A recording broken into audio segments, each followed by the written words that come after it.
نحمده ونصلي ونسلم على سيدنا ومولانا محمد رسوله النبي الكريم وعلى آله الطيبين الطاهرين وصحبه المتقين المخلصين. أما بعد، اعوذ باللہ من الشیطان الرجیم، بسم اللہ الرحمن الرحیم.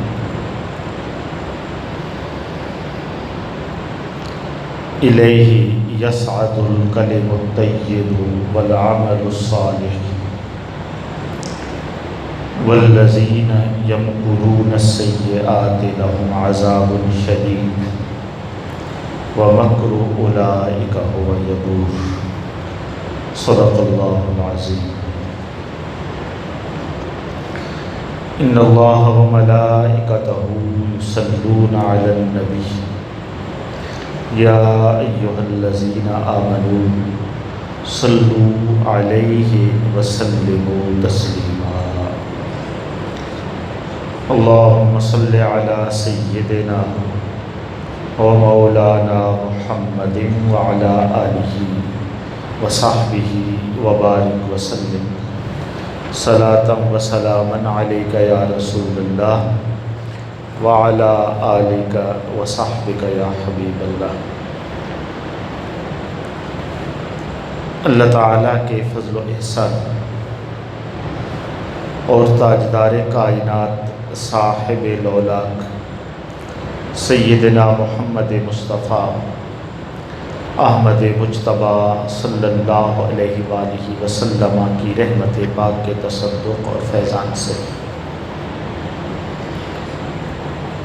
آج ہم جمعۃ المبارک کی نماز کی ادائیگی کے لیے اللہ کے گھر میں موجود ہیں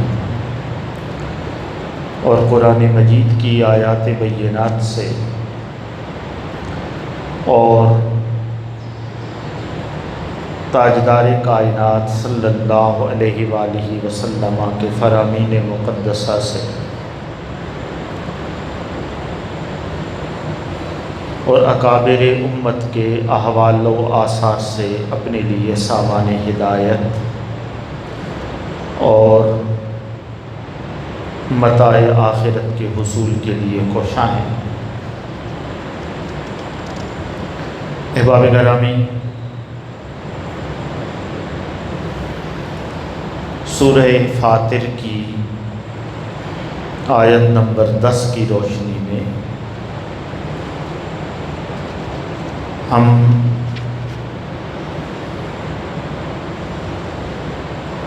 گفتگو کا سلسلہ جاری رکھے ہوئے ہیں. اس آیت طیبہ کے اندر اللہ پاک نے حقیقی عزت جو اللہ اور اللہ کی رسول کی بارگاہ سے نصیب ہوتی ہے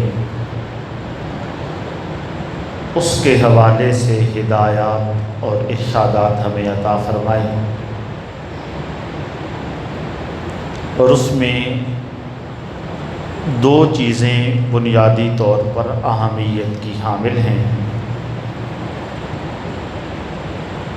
اللہ پاک نے فرمایا کہ جو کوئی طالب عزت ہے اس بات کا ارادہ رکھتا ہے کہ اسے عزت مل جائے تو عزت ساری کی ساری اللہ کی ہے اور اللہ کی بارگاہ سے نصیب ہوتی ہے، ملتی ہے.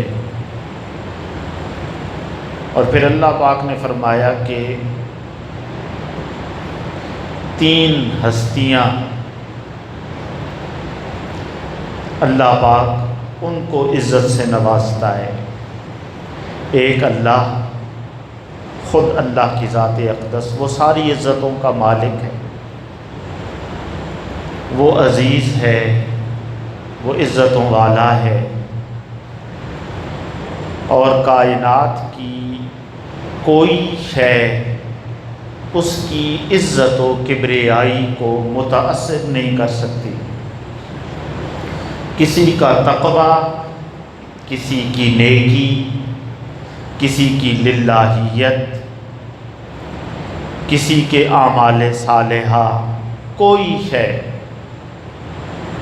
وہ اللہ کی عزت میں، اللہ کی کبریائی میں، اللہ کی بادشاہی میں ذرہ برابر اضافہ نہیں کرتی، اور کسی کا فسق و فجور، کسی کی گناہگاری، کسی کی معصیت، کسی کی نافرمانی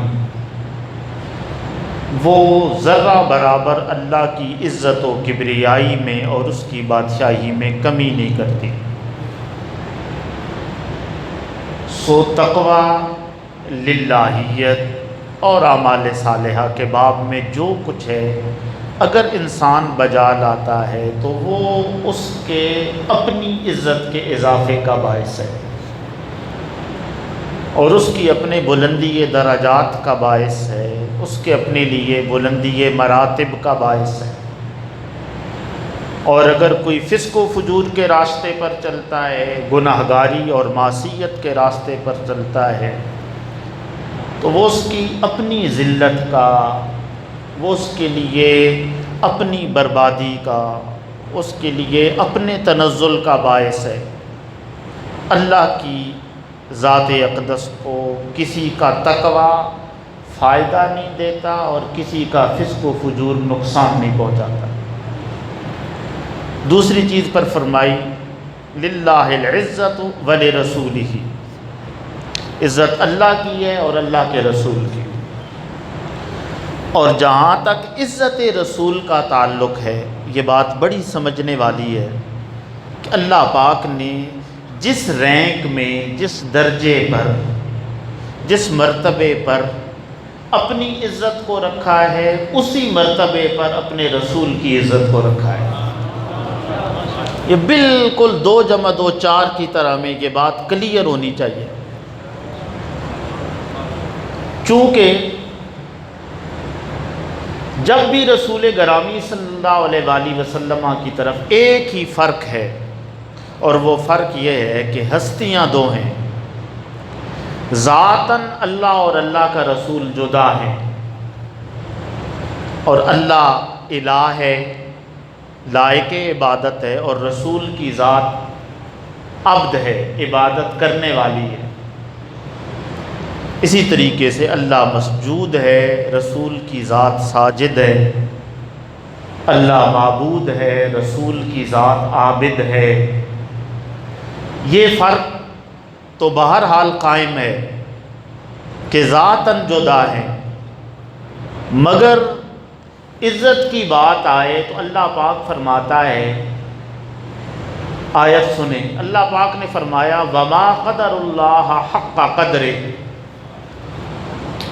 فرمایا اور ان لوگوں نے اللہ کی قدر کا حق ادا نہیں کیا، اللہ کی قدر کرنے کا حق ادا نہیں کیا۔ مولا کیوں نہیں کیا؟ کیا انہوں نے تجھے نہیں مانا؟ فرمایا نہیں، اذ قالوا ما انزل اللہ علی بشر من شیء، جب ان لوگوں نے کہا نا کہ اللہ نے اس بشر پر کچھ نازل نہیں فرمایا، یعنی ذات رسول کی عزت اور مرتبے کو نہیں پہچانا، تو پھر اس کا نتیجہ کیا ہوا؟ اللہ نے فرمایا جس نے رسول کی قدر نہیں کی، اس کی عزت اور مرتبے کو نہیں پہچانا، یہ ایسے ہی ہے کہ جیسے اس نے اللہ کی قدر نہیں کی۔ سو یہ رینک برابر کر دیا اللہ نے، اور اللہ نے بتا دیا کہ اللہ والا وہی ہے جو رسول والا ہے، بس اللہ والا وہی ہے جو رسول والا ہے۔ جو اللہ والا لاکھ بنے مگر رسول والا نہ بنے، اسے اللہ والا اگر پہلے ہو بھی پھر رہنے نہیں دیتا۔ آپ دیکھیں نا، شیطان ہے ابلیس، اللہ پاک جب تک اللہ نے ذات نبوت کو پیدا نہیں کیا تھا بلند مرتبے پر تھا، ملک الملوک، استاذ الملائکہ، جبریل سے بھی اوپر، حالانکہ جن تھا، کان من الجن نے، مگر اللہ نے اپنی حکمت کے تحت ایک جن کو ملائکہ میں رکھا، اور اس کو اتنی ترقی دی کہ اس کو ملائکہ کا بھی استاذ بنا دیا۔ اعزازیل اس کا نام رکھا جو اعزاز اور عزت سے ہے۔ مگر پھر کیا ہوا، جب اللہ نے ذات نبوت کو بنایا تو کہا کہ اب تیری عزت اس میں ہے کہ تو میرے نبی کی تعظیم کر، اس کی عزت بجا لا۔ رسول اللہ پاک نے یاد رکھیں اس کو جب سجدہ کرنے کا حکم دیا تو کہا کہ میرے نبی کے سامنے سجدہ کرنا ہے، سجدہ تعظیمی ادا کرنا ہے، عزت کا، تعظیم کا سجدہ۔ تو پہلے اس کے پاس اللہ کی توحید تھی، پہلے اللہ کی توحید تھی، اس نے توحید الہی کا انکار نہیں کیا، اللہ کو سجدہ کرنے سے منکر نہیں ہوا، وہ پہلے بھی لاکھوں سالوں سے کر رہا تھا، بعد میں بھی کرنے پر راضی تھا۔ اس نے کہا کہ میں ذات نبوت کی تعظیم نہیں کرتا، انا خیر منہ، میں اس کو لائق عزت نہیں سمجھتا، میں اس کی عظمت کے آگے اپنا سر تسلیم نہیں کرتا۔ اللہ پاک نے فرمایا جو میری توحید لائے مگر میری نبی کی تعظیم نہ لائے فخرج منہ، نکل جا میرے دربار سے۔ سو اللہ نے بتا دیا کہ توحید اسی کی قبول ہے جس کے پاس تعظیم رسالت کا عقیدہ ہے۔ سو یہ بات ہمارے اوپر، یہ ہمارا مضمون نہیں ہے، میں نے ویسے بات کر دی، ہم اس پر بات کریں گے انشاءاللہ تعالی جب اللہ کی بارگاہ سے توفیق اور وقت میں گنجائش ہوئی۔ سو اللہ نے بتا دیا کہ ایک تو عزت میری ہے، ایک عزت ہے میرے رسول کی، اور میرے رسول کی عزت کو تم یوں نہ سمجھو کہ یہ عام بندوں کے جیسی عزت ہے، نہیں، اس کا رینک یہ ہے کہ جو میرے رسول کی عزت نہ کرے میں اپنی توحید اور اپنا تعلق بھی اس سے قبول نہیں کرتا، چھین لیتا ہوں، پھر اس کو میں رجیم کر دیتا ہوں، اپنی بارگاہ سے دھدکار دیتا ہوں، نکال دیتا ہوں۔ اب تیسری عزت فرمایا وللمؤمنین، اہل ایمان کی، تیسری عزت اہل ایمان کی۔ اب یہاں دیکھیے اللہ پاک نے اس مقام پر قرآن مجید میں، اللہ پاک کہہ سکتا تھا کہ عزت مسلمین کی ہے، عزت مسلمین کی ہے، مگر یہاں اللہ پاک نے لفظ مسلم لفظ مسلم کا استعمال نہیں فرمایا، بلکہ انتخاب کیا وللمؤمنین۔ کیوں؟ اس وجہ سے کہ جس صورت میں یہ آیت نازل ہوئی وہ صورت ہے سورہ منافقون، اس میں اللہ پاک فرق بیان کر رہا ہے کہ جو ظاہراً حالت اسلام پر ہو مگر باطناً اسلام پر نہ ہو اسے کہتے ہیں منافق، اسے کیا کہتے ہیں؟ منافق۔ اور جس کا ظاہر اسلام پر ہو اور باطن بھی اسلام پر ہو اسے کہتے ہیں مومن۔ اور آگے جملہ کلمہ جو ارشاد فرمایا عزت اللہ کی، اللہ کے رسول کی، اہل ایمان کی، مومنین کی، وَلَٰكِنَّ الْمُنَافِقِينَ لَا يَفْقَهُونَ او لا يَعْلَمُونَ، لیکن منافقوں کو یہ بات سمجھ نہیں آتی، یعنی جن کے دل زنگ آلودہ ہیں، جن کے دل اللہ کے تعلق پر نہیں ہیں، جن کے دل نور ایمان سے منور نہیں ہیں، انہیں اہل ایمان کی عزت کی بات سمجھ، وہ اللہ کی عزت کو بھی مان لیں گے اور بڑے دھڑلے سے مانیں گے۔ وہ موقع آئے گا تو رسول گرامی کی عزت کو بھی مانیں گے اور اس کا پرچار کریں گے، یا پرچار کیے بنا گزارا نہیں ہوگا۔ مگر جب اہل ایمان کی عزت کی بات آئے گی نا تو وہ سوچنے لگ جائیں گے کہ یہ تو ہماری طرح نماز، ہماری طرح روزہ، ہماری طرح داڑھی، ہماری طرح معاملات، یہ پھر اس عزت کا کیسے ہو گیا؟ تو اللہ پاک نے فرمایا کہ ایمان جب بندے کے اندر آ جاتا ہے تو اللہ کی بارگاہ سے عزت اس کو نصیب ہو جاتی ہے۔ اب وہ عزت کیسے نصیب ہوتی ہے احباب گرامی؟ اس عزت کا اللہ پاک نے پہلی چیز بیان کی نا، میں نے جس کا آغاز کیا تھا، اللہ پاک نے فرمایا کہ سب سے بنیادی چیز یہ ہے کہ الیہ یصعد الکلم الطیب، اللہ کی بارگاہ میں اٹھتے ہیں، بلند ہوتے ہیں پاکیزہ کلمات۔ یعنی زبان کی پاکیزگی سے آغاز ہو جاتا ہے بندے کی عزت کا، اور زبان کے کلمات کا انتخاب، زبان کے کلمات کا انتخاب یہ بتا دیتا ہے کہ اللہ کی بارگاہ سے بندہ کتنا معزز ہے۔ میں آپ کو ایک مثال اس کی سیرت طیبہ سے دیتا ہوں اور ایک مثال سیرت ولایت سے، تاکہ ہمیں سمجھ آ جائے بات۔ بڑا معروف واقعہ ہے طائف کا، جب تاجدار کائنات صلی اللہ علیہ وآلہ وسلم تشریف لے گئے تبلیغی دین کے لیے اہل طائف کے پاس، تو انہوں نے آپ کے ساتھ کیا سلوک کیا سب کو پتہ ہے نا۔ انہوں نے انتہائی غیر مناسب ظالمانہ سلوک کیا، نہ صرف آپ کی بات نہیں سنی بلکہ آپ کے پیچھے کچھ نوجوان لڑکے لگا دیے، اور وہ جو نوجوان لڑکے لگائے تو وہ آقا صلی اللہ علیہ وآلہ وسلم کو پتھر مارتے تھے، اور آپ کے غلام تھے ساتھ، تو وہ حضور کے ارد گرد دیوانہ وار گھومتے کہ جدھر سے پتھر آئے تو پتھر میرے آقا کو نہ لگے، مجھے لگ جائے، مگر وہ بہت سارے تھے، یہاں تک کہ حضور صلی اللہ علیہ وآلہ وسلم کے پاؤں مبارک، آپ کی ٹانگیں زخمی ہو گئیں، لہو بہنے لگا، نالین مبارک میں لہو جم گیا، اور حضور بیان کرتے ہیں کہ میں جب اس صورتحال میں بیٹھا تو وہ مجھے کھڑا کرتے اور کھڑا کر کے چلاتے اور پھر تاک کر مجھے پتھر مارتے میری ہڈیوں پر۔ اب اس ساری صورتحال سے حضور گزرے، اور یہ صورتحال اتنی تکلیف دہ تھی، یاد رکھیں کہ بعد میں جب غزوہ احد ہوا اور آقا صلی اللہ علیہ وآلہ وسلم کے دندان مبارک شہید ہوئے اور حضور کو غشی آ گئی، ظاہراً بے ہوشی طاری ہوئی، اور حضور زمین پر تشریف لے آئے اور تاجدار کائنات صلی اللہ علیہ وآلہ وسلم کی شہادت کی افواہ پھیل گئی۔